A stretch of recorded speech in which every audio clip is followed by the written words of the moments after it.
Bonjour à tous et bienvenue sur Crypto Flash, la chaîne de l'actualité crypto. Aujourd'hui, nous allons parler de la déclaration choc d'Anatoly Yakovenko, le fondateur de Solana, autour de Ethereum et de Solana. On va aussi parler de Grayscale, de MicroStrategy qui continue d'acheter des centaines de millions de dollars, de la fortune de CZ et de plein d'autres choses. Pour ceux qui connaissent pas la chaîne tous les jours, le meilleur de l'actualité crypto, n'hésitez pas à vous abonner, à activer la cloche pour ne rien rater.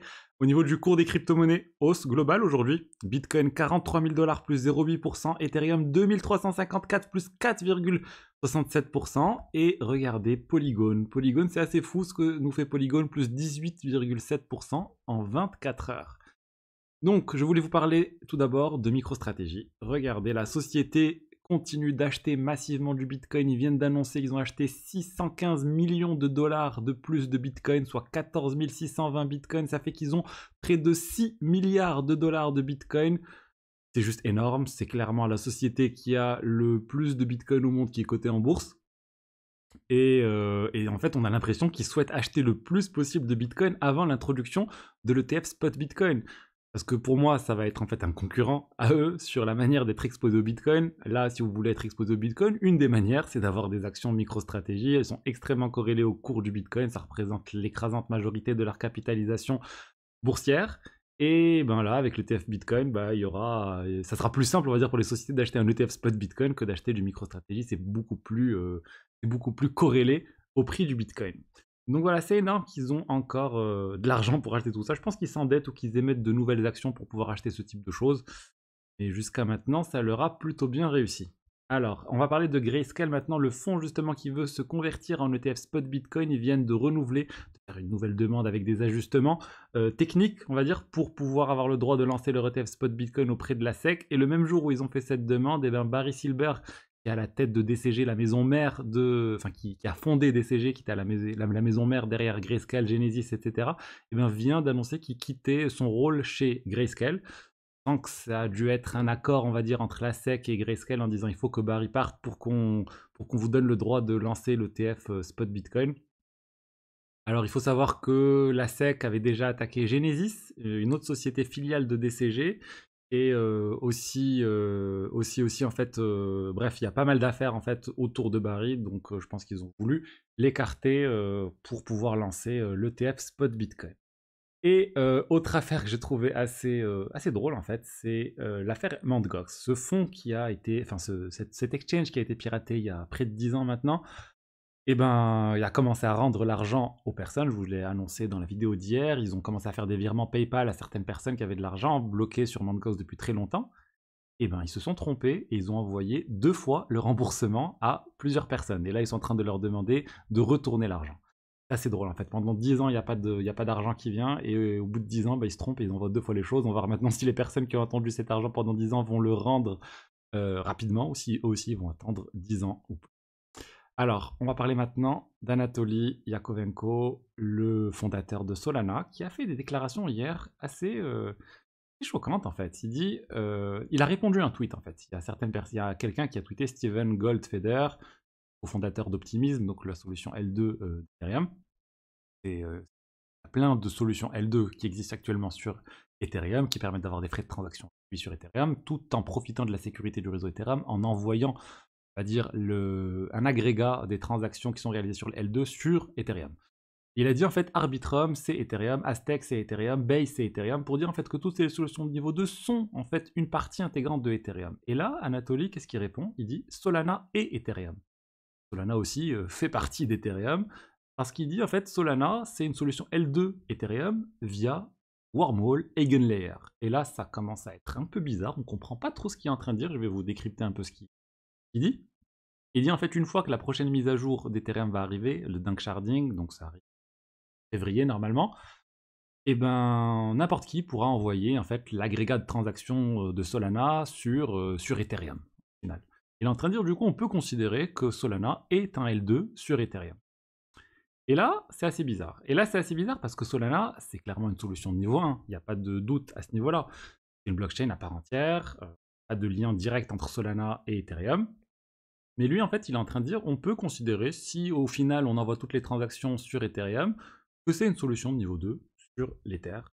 Et aussi, c'est une critique des solutions L2 actuelles parce qu'il dit que la plupart des solutions de L2 sur Ethereum n'ont pas un certain nombre de mécanismes de sécurité qui font que ça est vraiment des solutions de niveau 2. Et du coup, bah, Solana est autant une solution de L2 que ces divers blockchains de niveau 2 qui sont censés profiter de la sécurité Ethereum mais qui ne le font pas vraiment. Donc c'est un peu une critique envers les L2. Et honnêtement, le truc qui n'était pas compréhensible dans ce tweet, et je parlais hier sur Twitter, il disait quelque chose qui n'avait pas de sens. Il parlait que Solana était une solution de niveau 2 grâce à Wormhole et Eigenlayer. Mais les deux projets n'ont absolument rien à voir. Wormhole, c'est quoi? Wormhole, c'est le bridge qui existe entre Solana et un certain nombre de blockchains.